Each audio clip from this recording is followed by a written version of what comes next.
Alright, quick disclaimer. Rick is not available today due to, family issues. Don't ask, it's complicated. So yeah, you're stuck with me. Today, I'll be the one explaining accidents that changed reality. And trust me, some of these were definitely not supposed to happen. Penicillin. In 1928, the Scottish bacteriologist Alexander Fleming returned to the laboratory after a vacation. On his work table, there were cups and Petri dishes with cultures of Staphylococcus bacteria.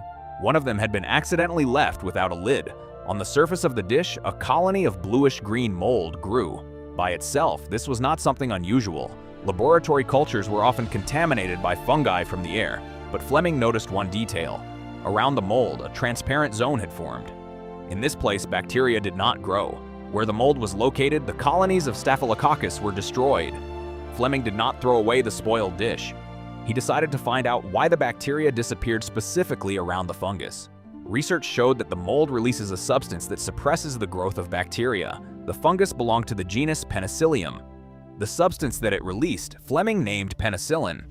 Penicillin is unstable and quickly broke down. Therefore, for several years, the discovery was practically not used in medicine. The situation changed only in the late 1930s. A group of researchers at University of Oxford, Howard Florey, Ernst Chain, and their colleagues, were able to develop a method for purifying and producing penicillin in large quantities. During World War II, the antibiotic began to be produced industrially. It was used to treat infected wounds, sepsis, and bacterial infections in soldiers. By the mid-1940s, the antibiotic became one of the most important medical drugs in the world. It saved millions of lives and laid the foundation for an entire class of drugs, antibiotics. For his discovery, Alexander Fleming, together with Howard Florey and Ernst Chain, received the Nobel Prize in Physiology or Medicine in 1945. Microwave oven. In the mid-1940s of the 20th century, the American engineer Percy Spencer worked at the company Raytheon on military radar systems. His main task was the research and improvement of magnetrons, electronic devices that generate powerful microwaves for radars.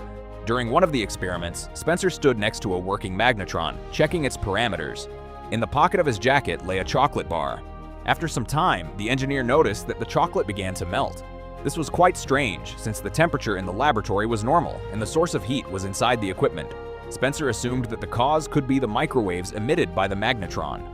To test this hypothesis, he decided to conduct a simple experiment. The engineer brought corn kernels into the laboratory and placed them next to the working device. After a few seconds, the kernels began to heat up and turn into popcorn. The next experiment turned out to be less successful. Spencer decided to test the effect of microwaves on a raw egg. When it began to heat up quickly, the pressure inside the shell sharply increased. The egg exploded right during the experiment. Despite the comical situation, the result was obvious. Microwaves are capable of quickly heating food from the inside. Spencer realized that this phenomenon could be used not only in military technology, but also in everyday life.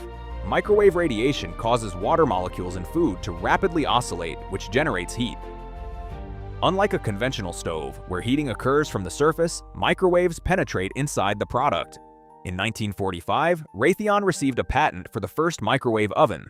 The first commercial model, called Radarange, was almost 2 meters tall and weighed about 300 kilograms. It required water cooling and cost several $1,000s. Such ovens were mainly used in restaurants, on ships, and in canteens. Only in the 1960s did compact models appear, intended for ordinary kitchens. Gradually, microwave ovens became a mass household appliance. X-rays. In 1895, the German physicist Wilhelm Conrad Röntgen conducted experiments with cathode rays. At that time, many scientists studied electrical discharges in vacuum tubes, trying to understand the nature of the mysterious radiation that appeared inside them. Röntgen worked in a darkened laboratory with a cathode tube placed in a special protective casing. During one of the experiments, he noticed a strange phenomenon. On a table nearby, there was a screen covered with a substance that glowed when exposed to certain types of radiation. When the scientist turned on the setup, the screen unexpectedly began to glow faintly, although the source of radiation itself was completely closed. This meant that some unknown radiation was coming out of the tube, capable of passing through opaque materials. Röntgen decided to test this assumption. He began placing different objects between the tube and the screen. Books, sheets of paper, wooden boards. In all cases, the screen continued to glow. Then he brought his hand into the ray. An unusual silhouette appeared on the screen. Dark lines of bones surrounded by a lighter contour of soft tissues. For the first time, a person was able to see the internal structure of the human body without surgical intervention. Röntgen called the new radiation X-rays because its nature was unknown. Later, they began to be called X-rays in honor of the scientist himself. To confirm the discovery, Röntgen took a photograph of his wife Bertha's hand. In the image, the bones of the fingers and a wedding ring were clearly visible. This photograph became the first X-ray image in history. The discovery quickly spread throughout the world. Within a few months, doctors began using X-rays to diagnose fractures and detect foreign objects in the body. In 1901, Wilhelm Conrad Röntgen received the first Nobel Prize in physics in history. LSD. In 1938, the Swiss chemist Albert Hofmann worked in the laboratory of the pharmaceutical company Sandoz. His research was related to substances obtained from ergot, a fungus that parasitizes on grains. Scientists hoped to find new drugs capable of affecting the circulatory system and the respiratory system. During one of these studies, Hofmann synthesized a compound called lysergic acid diethylamide, which later received the abbreviated name LSD-25. The first experiments did not show significant medical effects, so the substance did not arouse much interest and was set aside. Several years passed. In 1943, Hofmann decided to return to this compound and resynthesized it in the laboratory. During the work, he accidentally received a small dose of the substance through the skin. After some time, the chemist felt unusual symptoms: strong agitation, changes in the perception of the environment, vivid visual images. The effect turned out to be so unusual that the scientists decided to conduct a controlled experiment and consciously took a small amount of the substance. On April 19, 1943, Hofmann took 250 micrograms of LSD. At that time, it was believed that such a dose would be practically unnoticeable, but in reality it turned out to be a very strong effect. After some time, intense changes in perception began: distortion of the shapes of objects, bright colors, a feeling of changes in time and space. Due to the increasing effects, the scientist decided to return home. During the trip on a bicycle through the city, he experienced strong visual and sensory hallucinations. This episode later became known as Bicycle Day, the first documented psychedelic experience caused by LSD. Later, it became clear that LSD was one of the most powerful psychoactive substances known to science. Even microscopic doses are capable of significantly changing perception and the state of consciousness. In the following decades, the substance began to be studied by psychiatrists and neurobiologists. It was used in research on human consciousness, psychotherapy, and the treatment of certain mental disorders.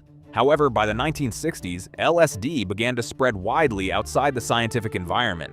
It turned into a symbol of the counterculture and the psychedelic movement in the United States and Europe. Kevlar. In the mid-1960s, chemists at the company DuPont were searching for new synthetic materials. One of the tasks was to create a strong and lightweight fiber that could replace steel threads used in automobile tires. The work on this task was led by the American chemist Stephanie Kwolek, a researcher of Polish origin. She experimented with various polymers, long chains of molecules from which strong synthetic materials can be obtained. During one of the experiments, Kwolek obtained an unusual polymer solution. Usually, such solutions were thick and viscous, but this one turned out to be very liquid and almost transparent. According to standard laboratory rules, such mixtures were usually considered unsuitable for further processing. She insisted on passing the solution through a special setup for forming synthetic fibers, a process called spinning. The equipment operator at first doubted because the liquid looked too unusual, but after processing, something unexpected happened. From the solution, a very strong fiber was obtained, which turned out to be significantly stronger than most synthetic materials known at that time. Subsequent tests showed that the new material has high resistance to stretching, wear, and temperature. Thus, Kevlar appeared. Its properties turned out to be unique.